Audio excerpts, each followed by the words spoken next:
Tata group के मालिक रतन टाटा, जिनका निधन पिछले साल अक्टूबर में हुआ था। रतन टाटा ने अपनी पूरी जिंदगी में न केवल व्यापार जगत में अपनी छाप छोड़ी, बल्कि अपनी उदारता और मानवता के लिए भी उन्होंने लोगों के दिलों में अपनी जगह बनाई। रतन टाटा के बारे में जीवन की जो भी कहानियां सामने आती हैं, वो कहानी हर लोगों को प्रेरित करने वाली होती हैं। रतन टाटा पैसे के मामले में अरबपति आदमी थे, लेकिन उनका व्यवहार और रहने का तरीका एक साधारण व्यक्ति जैसा था।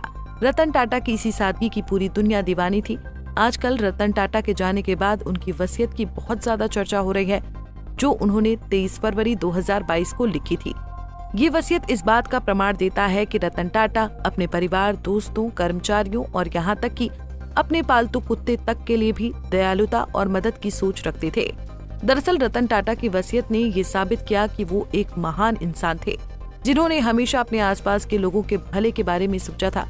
उन्होंने अपनी संपत्ति में से अपने घरेलू स्टाफ, ऑफिस के कर्मचारियों और कई अन्य करीबी लोगों के लिए भारी भरकम रकम छोड़ी, ताकि उनका जीवन सुरक्षित और आरामदायक हो सके।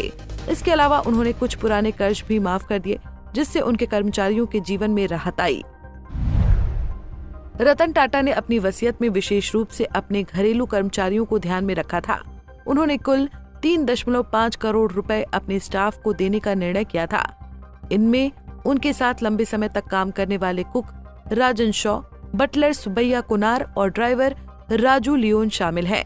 इन तीनों को उन्होंने खासा सहयोग दिया था। राजन शॉ, जो टाटा के साथ कई सालों से जुड़े थे, उन्हें 1 करोड़ रुपए दिए गए, जिसमें 51 लाख रुपए का कर्ज माफ किया गया था।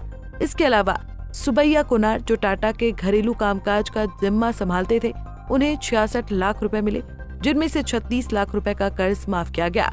रतन टाटा ने अपने वसीयत में अपने ड्राइवर राजू लियोन को कुल 19.5 लाख रुपए दिए, जिसमें उसका 18 लाख रुपए का कर्ज माफ किया गया। इसके अलावा रतन टाटा ने अपनी सेक्रेटरी डेलनाज गिल्डर को 10 लाख रुपए और टाटा ट्रस्ट के कंसल्टेंट होशी डी मालिसारा को 5 लाख रुपए दिए। इस प्रकार रतन टाटा ने अपने करीबियों और कर्मचारियों के लिए भारी भरकम रकम दी, ताकि वो शांति से अपने जीवन की यात्रा जारी रख सकें।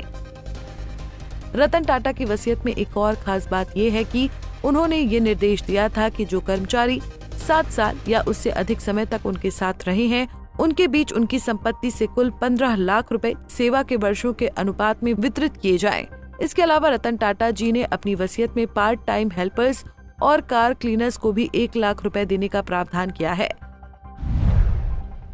रतन टाटा ने अपने हेल्परों पियंस गोपाल सिंह और पांडुरंग गुरव को भी 50-50 हजार रुपए दिए। इसके साथ ही एक अन्य हेल्पर सरफराज देशमुख का 2 लाख रुपए का कर्ज माफ कर दिया। इस तरह रतन टाटा ने अपने कर्मचारियों को उनके वर्षों की सेवा के लिए बहुत कुछ दिया, जिससे उनकी दयालुता और प्रबंधन क्षमता दोनों का पता चलता है।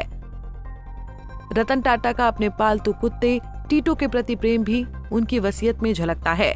टीटो एक जर्मन शेफर्ड कुत्ता था, जिसे रतन टाटा ने अपने पिछले कुत्ते के नाम पर गोद लिया था। रतन टाटा ने अपनी वसीयत में टीटो के लिए 12 लाख रुपए छोड़े थे, ताकि उसकी देखभाल ठीक से हो सके।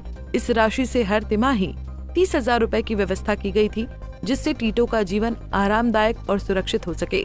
इसके अलावा टीटो की देखभाल का जिम्मा उनके कुक राजन शॉ को सौंपा गया था।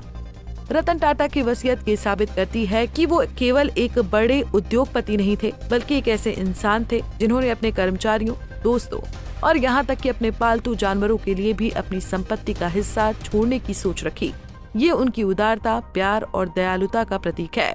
उनके इस फैसले ने स्पष्ट कर दिया कि उनके लिए सिर्फ पैसा और संपत्ति का महत्व नहीं था, बल्कि लोगों के भले के लिए कुछ करने की भावना ज्यादा महत्वपूर्ण थी। रतन टाटा ने हमेशा अपनी जिंदगी में लोगों की मदद करने को प्राथमिकता दी। उनकी वसीयत इस सोच का एक बेहतरीन प्रमाण देती है। इससे पता चलता है कि रतन टाटा ने अपने जीवन में जो रिश्ते बनाए, वो केवल नौकरी तक सीमित नहीं थे, बल्कि एक परिवार की तरह थे। ये उनके कर्मचारियों, मित्रों और उनके साथ काम करने वाले लोगों के लिए एक प्रेरणा है कि वो अपनी जिम्मेदारी, समर्पण और उदारता के साथ जीवन जिए। रतन टाटा की वसीयत उनकी उदारता की भावना को दर्शाती है। Bureau report, Punjab Kesari TV. हमसे जुड़े रहने के लिए हमारे YouTube चैनल को सब्सक्राइब करें और नई वीडियो की नोटिफिकेशन के लिए बेल आइकॉन को दबाएं।